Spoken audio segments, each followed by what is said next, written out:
Why, hello YouTube, welcome back to the channel.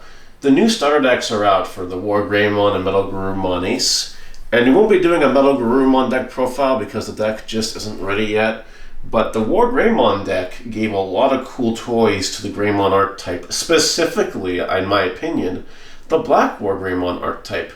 So today we're going to be covering a BlackWarGreymon deck profile in BT13 format, courtesy of the Starter Deck 15 editions that the deck provides, because there's some really cool cards in there that allow you to do some cheeky memory things and get some additional power in there. And then you're just doing what BlackWarGreymon does best, which is just play control until you're ready to smash your opponent's face in. And that's the deck. And hopefully you guys enjoy it. Let me know what you think in the comment section below. And of course, please like and subscribe to the video. We have excellent deck profiles like this all the time. It's a pretty good time. So we'll start here with the eggs, which I'm playing 4 copies of the Draw Coromon. Really easy to get power in this deck. Not super easy to get draw, unless you got your draw engines going. So I'm choosing the consistency over the additional 1000 power that the other Coromon would give us. It's also not BT13 on the new Coromon egg get or anything like that. So we're just sticking with good old when attacking with a Greymon card, draw a card. Comes up more than enough. You'll love to see it. And just 4 eggs. You don't need 5 eggs, not in this deck. For rookies, doing 4 copies of the BT12 Agumon, the one where if you play it, it reveals top 4 cards, adds a Greymon or Omnimon card to your hand, as well as a Tai Kamiya. And we are playing quite a few Tai Kamiyas in this deck. So being able to play an Agumon and search them, definitely not a bad thing at all. Then we'll go on to 4 copies of Agumon X Antibody. When evolving this card, or playing it, you reveal top 3, you add your Greymon or Omnimon card, as well as an X Antibody option, which we also do play in this deck. So sometimes you get the +1 with Agumon, very rarely you get 0 cards. The card's pretty good. And to finish off our rookie lineup, deck space is really tight, so we're playing only 3 copies of the new Agumon. This card's really good. So first of all, don't mind the black Digivolution cost. It can evolve for any Coromon for 0. Not a big deal. Start a main phase, you gain a memory if your opponent controls a Digimon. Yep, great. You gain a memory, it's a good card. Then all turns once per turn. When an attack target is switched, gain a memory. Now there's multiple ways that you can probably think of that cause an attack target to switch, and it is all turns. So you're definitely gaining a lot of memory here and there with this Agumon. In my opinion, this Agumon is the least good Agumon out of the ones we're playing, because at least the other Agumon get you 2 cards. The Agu X could potentially get you some cards. This one is a black Agumon, which unfortunately actually matters for a point we'll get to shortly. But 3 copies of it I think is fine. 11 rookies is just fine enough. With mulligans, it's not a big deal. And that's it for the rookies. Go to champions. And thanks to the starter deck, we can now play 4 copies of this Greymon, which I think is perfectly suited to the kind of BlackWarGreymon deck I've built. This evolves for 2, and that's pretty good. It can evolve onto any Agumon in name, by the way, so it can evolve over your Agu X for 2. It has a really wicked security effect. In security, you can play an Agumon or Tamer card with Tai in its name from your hand or trash without paying the cost. That sounds really freaking good. What a great security effect. I'm playing 4 of it because I just want to play 4 of it. It might not be the best champion, best not Greymon in the world, but if you hit it in security, the value it gets you is kind of huge. And I like it. You know, every time I've hit it in security, or my opponent's hit it for me in security, I've always had something to play. Sometimes from trash. So this Greymon is super valuable. And it also gives us that inheritable again, the same one as the Agumon, where you gain memory all turns if the attack target is switched. By itself, it has blocker, never comes up. Literally never. So this Greymon is actually really, really, really cool. I like it a whole lot. I'm going to be real with you. Now, you maybe shouldn't be playing 4 copies of this card and maybe 4 copies of the next Greymon I'm going to show you. But just because it's the new cards, I opted to like switch things up. Maybe try for the new one. And I'm playing 2 of this one. This one actually evolves and plays your Tai for free if you don't have one already. I've settled for 2 of it though, honestly, because once you get 1 Tai, its effect is no longer relevant. It's also not the best idea in the world sometimes to promote evolve into a 4-drop with Tai. They might pop it and then you're really behind. So I don't mind playing 2 of it, and I don't mind right now playing 4 copies of this Greymon. I think it's really cool to try. Its all turns effect gives you 1000 DP if you have Greymon on the name, which you always will. That's pretty cool. No regrets at 2 copies of this card. Pretty fine. Now, other champions include 3 copies of this Greymon X. Now, this is the reason we're only playing 3 of the new Agumon, because this card either evolves on a red rookie for 2 or Greymon for 0. It cannot evolve over your black Agumon. And there's been only 1 game ever in testing where after Mulligan, I drew a hand of black Agumon and this Greymon as my only champion, and Agumon's my only rookie. And I just never drew another champion or rookie that game and kind of lost that way. Whereas if I, had any other champion or any other rookie, we would have been fine and been able to play the game. But that's only happened once ever. Still, 3 copies of it I think is the absolute lowest you can go on this card. Its all turns effect gives you immunity to removal based on card effects. All turns, as long as you just strip 2 sources of the same level. Card's insane, we all know it's great. And then obviously 1 copy of the Greymon X that's limited, because this card's just straight up broken, reducing costs by up to 2, and then protection by bottom decking an X antibody option. Card's amazing. So now we move on to Ultimates. And we're playing 4 copies of this Metal Greymon. This Metal Greymon has Raid.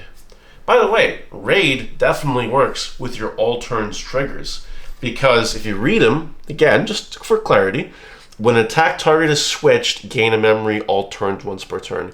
With Raid, an attack target is being switched. So you switch, you can gain a memory or 2 memory if you got both the new cards underneath in your stack. And then when you do Raid, you get to play a tie for free. And that's pretty cool.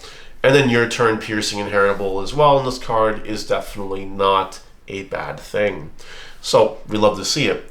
Then we're playing 3 copies of the BT13 Metal Greymon X. This card either costs 4 to evolve by itself or 1 on a Metal Greymon. When Digivolving, you can give it immunity to DP reduction and Digivolving. As well, it can pop a 6,000 or less if you evolve it on a Metal Greymon or X hit by any sources. So the card's pretty good. And then opponent's turn effect. Once per turn, if something goes unsuspended, you can burn the top card in your opponent's security stack. Nice to have security burn in this deck. It lets you kind of control the game state without risk of, dying to security, because you can just burn them away if you need to. Not a big deal. So, card's pretty good. And then I was playing 4 of this. I switched it up to 3 of that one and 1 of this one. I wanted the ability to have a very offensive push for game if I needed it. Because sometimes while playing control is cool, sometimes you need to be able to win the game, otherwise you'll lose the game. That's just how Digimon is nowadays. So this Metal Greymon X gives you a free evolve over Metal Greymon. It gives you Sec +1, which is the most important part. Also gives you 3000 DP if on a Metal Greymon or if X antibody on the sources.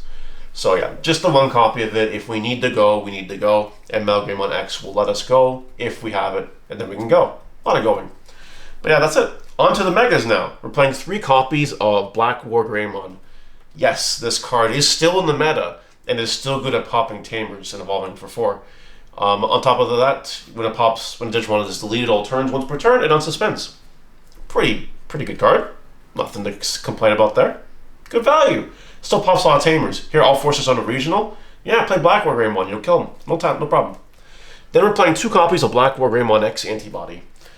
This dude evolves for 5 or evolves for 2 on a BlackWarGreymon. It has Reboot. Reboot's cool. Has opponent's turn once per turn. When your opponent's Digimon of the highest level attacks, highest DP attacks, my bad, you may switch the attack target to this card. Doesn't that trigger your Agumon and your Greymon from the new starter deck? Pretty cool. Redirect. Lose memory to redirect. Kind of like having a nice wall if you have both sources. Interesting. And then also as an opponent's turn once per turn effect, if it has BlackWarGreymon activated in the sources and something becomes unsuspended, you pop something with the lowest play cost. Good card. Solid card. BlackWarGreymon X is really good at controlling the format right now. You love to see it. You hate to fight it sometimes.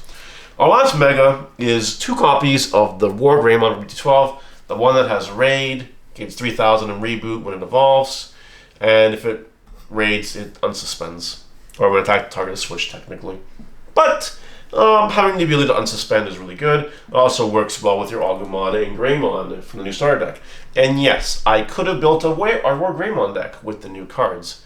But I think in this particular moment in the meta, BlackWarGreymon has a hair of an advantage over WarGreymon.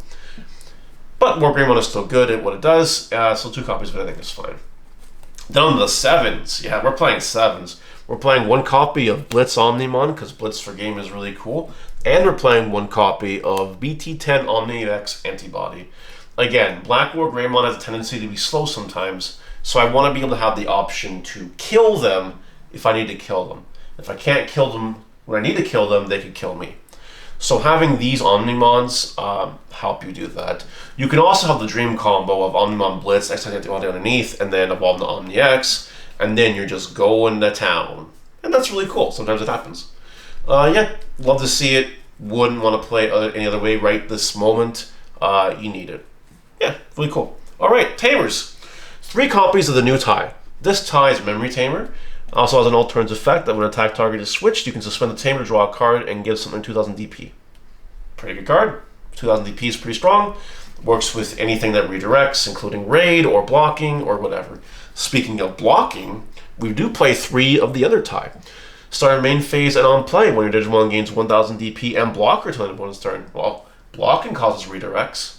You kind of need that tie. Kind of do. Your turn also. If you evolve into like a Greymon, you can suspend the tamer to gain memory back. Pretty good tie. Pretty good tie. And for the trifecta of tamers, we're playing 3 copies of Cool Boy. Because Cool Boy is still legal for some reason. Actually, it might not be legal after the ban list announcement. I'm assuming it's going to be legal. Bandai won't hit it. Anyway, just a little Mario thought there. I'm obviously recording this for the ban list. Yeah, Cool Boy's still broken. Cool Boy's insane. If Cool Boy does get hit, you take out 2 Cool Boys and you throw in 1 more of each tie, call it a day. But otherwise, 3, 3, and 3 is perfect. You gain memory when you evolve into your X antibodies over the same level, and then you draw cards, and then on play, you grab your X antibody cards. It's just great, crazy card. Because X antibody is really, really good. Really good against Blue Flare, really good against stuns, really good against going for game. It's a good card. It's carry, lose memory out of hand. X antibody is great, you need it. Sometimes you don't have the level to evolve over your guy, you have the X antibody instead, and you get the evolves, and the effects is all good. And lastly, 50th card is 1 copy of Hades Force, because Hades Force is still really good at blowing up shit, and who doesn't love blowing up shit? Get an extra attack out of that too, which is pretty cool. Yeah. Alright, that's it for the deck profile today. What do you guys think about it? Let me know in the comment section below, and I will see you later. Bye!